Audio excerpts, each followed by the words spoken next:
World War II and the Holocaust from the British Mandate of Palestine point of view. First of all, World War II lasted from 1939 to the year 1945. The British Mandate of Palestine started in 1920 and it lasted until 1948. But in order to understand to what level the British Mandate of Palestine and its Jews participated in World War II, you need to understand how the British Mandate started. So in 1918, the British Empire conquered the land of Israel from the Ottoman Empire, and they did it with the help of three Jewish regiments, the 38, 39, and 40.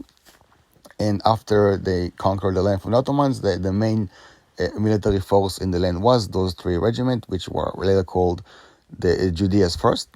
In 1920, the British established the British Mandate of Palestine. Later, in 1922, the League of Nations ratified that in the San Remo Convention, creating the British Mandate for the purpose of establishing a Jewish state in the future for the indigenous people of the land, the Jews.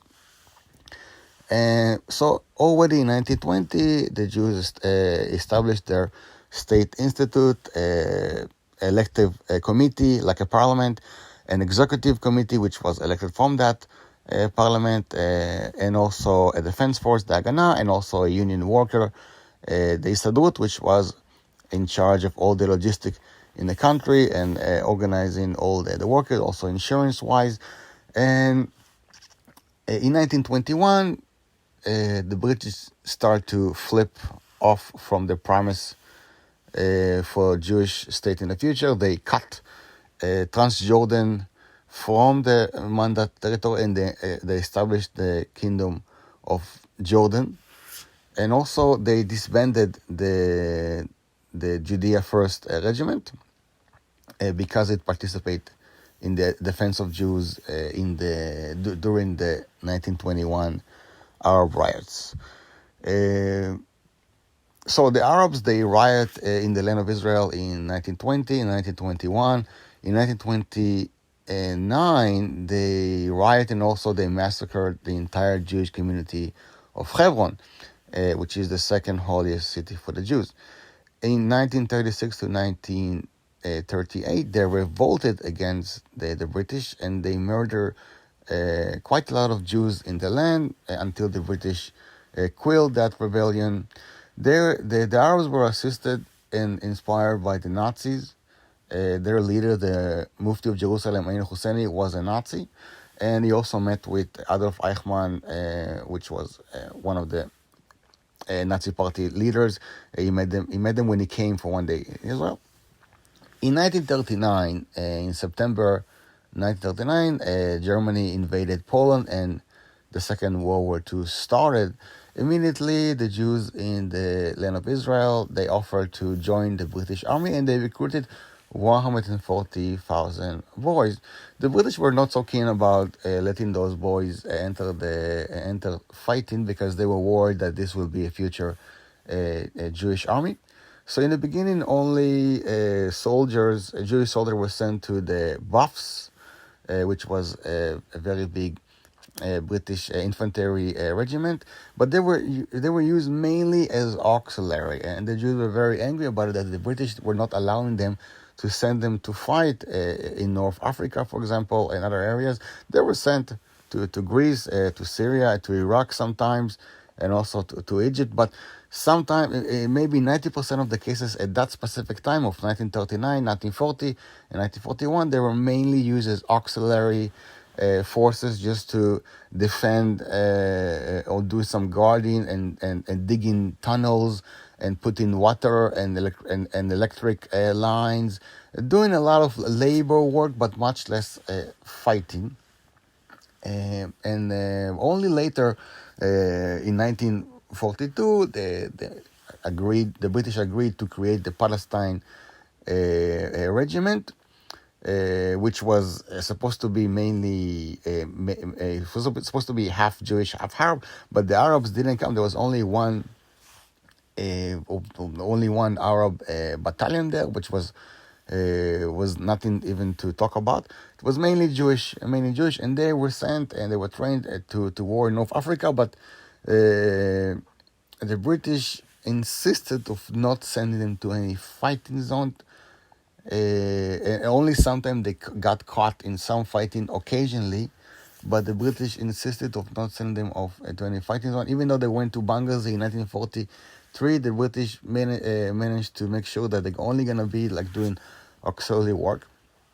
And that's why only in 1944, in July, those regiment, the Palestine regiment, eventually became the Jewish Brigade, a much bigger one, about 5,000 soldiers, which had its own Jewish flag, the flag of Israel, and they had their own Jewish uniform. It was an only Jewish unit.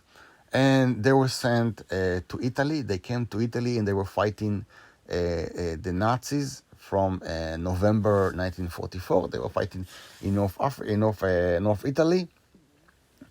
And in March 1945, they went already to even further. They're fighting in the Nazis in 1945, but in April 1945, the war ended. So they were moved a bit norther to a border crossing between Italy, Austria, and Yugoslavia. And they were stationed there. They were basically they were the military force that protected that specific area. But in that specific area was very close to ports in Italy, and they were able to move around the area using their British Army uniform, and they met with Jews that survived the Holocaust, with Jewish refugees, and they assisted them with food, giving them shelter, talking to them, giving them company, listening to their stories. And when they heard about the stories about the death camps and the concentration camps and the ghettos, they went even further to look for those Jews, and they went and they used the travel of other trucks of the Allies forces around Germany and Austria in order to collect Jews from displaced camps, and they collect refugees and they give them food and they assisted them, and they sang songs for them and they told them about the land of Israel, and in many cases they helped them to move all the way from wherever they were all the way to Italy, so they can go to the port over there and get on a boat and find their way to the British part of Palestine. All right. Now, some of them also they secretly organize in order to look for Nazis and those that assisted the Nazis and hunt them down and kill them.